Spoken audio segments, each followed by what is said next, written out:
जब एमपी बना उस समय भी मैं गंगटी में मीटिंग करना आया था। बड़ी मुश्किल से 26 या 27 लोग की बैठक की थी और मैं चुनाव जीता था। आज तो 250 लोग हैं, 10 गुना तो चुनाव नहीं जीतने का कहाँ सवाल है। 250 गंगटी के लोग अगर जमा हो गए तो वो तो कितना अधिक है, आप उसको कह नहीं सकते। नमस्कार, आप हैं जानकारी के पेज पे। बता दें कि इंडिया महागठबंधन इंडियन अलायंस के नेता प्रदीप यादव ठाकुर गंगटी में कार्यकर्ताओं के बीच सम्मेलन करते नजर आए। बता दें कि अलायंस की जितनी भी पार्टियां हैं उनके प्रमुख नेताओं के साथ, प्रमुख कार्यकर्ताओं के साथ वो मीटिंग करते नजर आए, उनको संबोधित करते नजर आए और जमकर विपक्ष पर हमला किया और कार्यकर्ताओं को बताया कि आखिर चुनाव कैसे जीतना है। चुनाव चौक पे बहादुरी दिखाने से, चौक पे खड़े होकर सिर्फ बात करने से नहीं होगी। हमें वोटरों के पास जाना होगा, उनके चौखट पे अपना माथा टेकना होगा, तब उनके आशीर्वाद को प्राप्त करके हम इस चुनाव को जीत सकते हैं।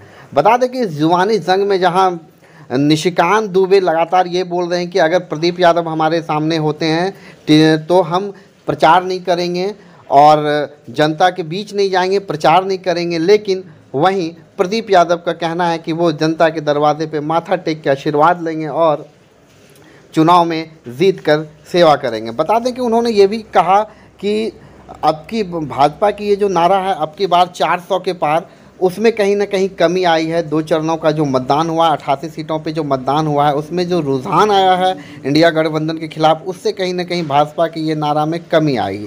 खैर, समय ही बताएगा कि कौन आगे रहता है, कौन केंद्र में सरकार बनाती है, कौन टीम जीतती है। और ये भी देखने वाली बात होगी कौन वादा करके कितना निभाते हैं, जनता को इससे क्या फ़ायदा मिलता है, क्योंकि जनता हमेशा ठगी रह जाती है।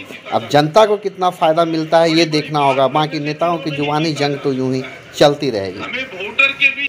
केवल बहादुरी नहीं, चौक पर बहादुरी करने से चुनाव नहीं जीता जा सकता है, बड़ी बड़ी बात करने से चुनाव नहीं जीता जा सकता है। हमें वोटर के बीच जाना होगा, गांव में हमें कदम रखना होगा, उनके चौखट पर अपने सर को झुकाना होगा, तब हम चुनाव जीतेंगे। ऐसे हम चुनाव नहीं जीत सकते। और आपकी उपस्थिति से मैं बेहद खुश हूं। जरा जोरदार ताली इस उपस्थिति के लिए आपकी बजनी चाहिए। जिंदाबाद जिंदाबाद, राहुल गांधी जिंदाबाद जिंदाबाद जिंदाबाद। तो मैं आप सबको कह रहा था कि हमें जाना होगा उनके चौखट तक। और आपने देखा कि 102 सीटों के चुनाव हुए पहले चरण में, फिर 88 सीटों के चुनाव हुए, कुल 190 सीटों के चुनाव हुए। और चुनाव में जनता ने जो अपना रुझान दिया, आज भारतीय जनता पार्टी के नेताओं के शब्द बंद हो गए 400 के पार। अब बोल रहा है कोई, टीवी पर सुन रहे हैं, जरा बताइए हमें, 400 पार कोई बाकी सुन रहे हैं उमा बाबू? ये सुनी रहा नहीं? क्या पोदार जी सुन रहे हैं? नहीं, सुनाई नहीं पड़ रहा है। इसलिए नहीं सुनाई पड़ रहा है कि भाई जनता ने मुंह मोड़ लिया उनसे, और उनके कई कारण हैं। अभी कई कारणों को अवधेश बाबू ने गिनाया, हमारे अध्यक्ष जी ने गिनाया, हमारे प्रभारी जी ने गिनाया, शुरू में कुंदन जी गिना रहे थे,